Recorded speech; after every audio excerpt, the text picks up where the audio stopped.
Arnold Schwarzenegger शायद हर कोई नहीं बन सकता, लेकिन आर्नोल्ड के आर्नोल्ड बनने में उनकी किस्मत का कितना बड़ा हाथ है और उनकी मेहनत का कितना बड़ा हाथ है। तो ये पूरी सीरीज हम यही जानने के लिए बना रहे हैं और ये उस सीरीज का चौथा पार्ट है, आखिरी पार्ट है। पहले 3 पार्ट आपने नहीं देखे, वो जरूर देख लीजिए। ये पूरी सीरीज आपको एक निराशावादी इंसान से एक आशावादी इंसान बना देगी, ये मेरा वादा है आपसे। लेकिन कि इसके लिए हिम्मत की जरूरत है और हिम्मत खरीदी नहीं जाती, हिम्मत पैदा करनी पड़ती है। सीरीज की आखिरी वीडियो में यानी आज हम आर्नोल्ड से जुड़ी कुछ मिथ के बारे में जानकारी प्राप्त करेंगे, कुछ ऐसी बातें जो आपको गलत बताई गई हैं, कुछ ऐसी सच्चाई जो अभी तक आपके सामने नहीं आई। तो सबसे पहली बात कि हम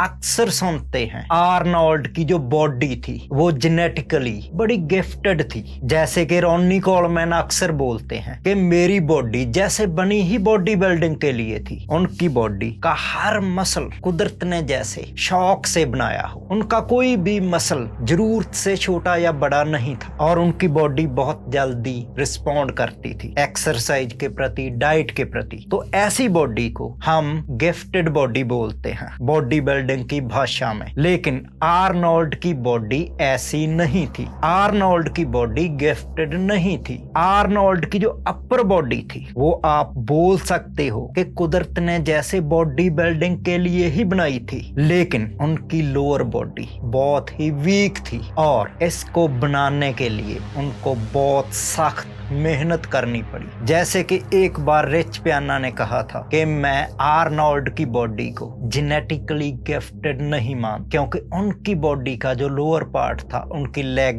काव्स वगैरह, वो बहुत छोटी थी उनकी अपर बॉडी के मुकाबले, और लोअर बॉडी को अपर बॉडी के साथ मिलाने के लिए आर्नोल्ड को बहुत सख्त मेहनत करनी पड़ी। आर्नोल्ड बताते हैं कि शुरू की काफी सारी तस्वीरें उन्होंने पानी के बीच खड़े होकर खिंचवाई थी, जहां खास तौर पर उनके पिंडलियों के जो मसल थे वो पानी में डूबे हुए थे, क्योंकि उनकी पिंडलियों के मसल बहुत छोटी थी। इसी तरह आर्नोल्ड के दोस्त जेरी ब्रेनम बताते हैं कि आर्नोल्ड के बारे में एक और मिथ है कि वो बहुत लंबा टाइम, 1-1, 2-2, 3-3 घंटे जिम में एक्सरसाइज करते थे। लेकिन जेरी ब्रेनम बताते हैं कि असल में ऐसा नहीं था। ऑफ सीजन में आर्नोल्ड सिर्फ 20, 25 या 30 मिनट ही जिम में लगाते थे, सिर्फ अपने मसल को पंप करते थे। लेकिन वो अपनी काव्स को सारा साल बहुत सख्ती से ट्रेन करते थे। जेरी बताते हैं कि आर्नोल्ड कहते थे कि काव्स के मसल को मैंने बहुत मुश्किल से हासिल किया है और मैं इनको खोना नहीं चाहता। ऑन सीजन में आर्नोल्ड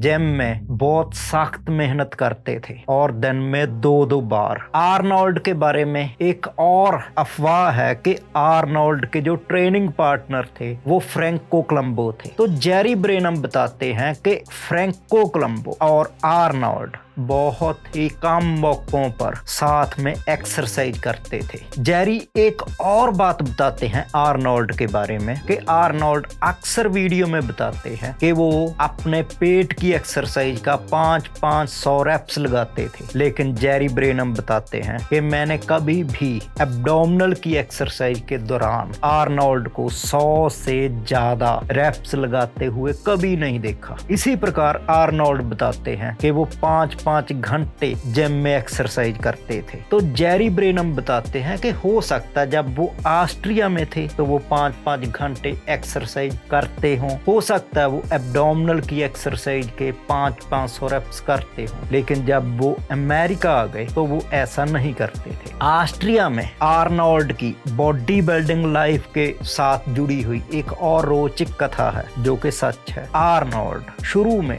इतने जोशीले थे बॉडी बिल्डिंग के लिए इतने जुनून से भरे थे कि एक दिन संडे को जब जिम ऑफ था तब भी वो जिम में गए। और ऑस्ट्रिया बहुत ही ठंडा देश है, संडे होने के कारण जिम के हीटर बंद थे। लेकिन इसी तरह आर्नोल्ड ने कड़कड़ाती सर्दी में अपना वर्कआउट किया। आर्नोल्ड बताते हैं कि जब मैं डंबलों को पकड़ता था तो मेरे हाथ उनके ऊपर जम जाते थे। आर्नोल्ड बनने के लिए ऐसे ही जुनून की जरूरत होती है। जेरी ब्रेनम एक और बड़ी दिलचस्प सी बात बताते हैं कि जब आर्नोल्ड पहली बार अमेरिका आए और वो जिम में आए तो वो उसी जिम में आए जहां जेरी ब्रेनम एक्सरसाइज करते थे। और ये जिम थी विंस जिरोंडा की, जो कि बॉडी बिल्डिंग के असली गुरु माने जाते हैं। कहा जाता है कि उनकी बहुत सारी टेक्निक जो वीडर ने चुराई थी और अपनी मैगजीन में अपने नाम पर छापते थे वो, और अब उसे जो वीडर की टेक्निक कहा जाता है, लेकिन असल में वो विंस जिरोंडा की टेक्निक थी। तो जेरी बताते हैं कि जब आर्नोल्ड पहली बार जिम में आई तो वो विंस से मिले। आर्नोल्ड ने विंस से कहा कि हेलो, मैं आर्नोल्ड हूँ, मैं मिस्टर यूनिवर्स हूँ। तो विंस ने बड़े सख्त शब्दों में कहा कि मुझे तुम किसी भी साइड से एक बॉडी बिल्डर तो लग नहीं रहे, तुम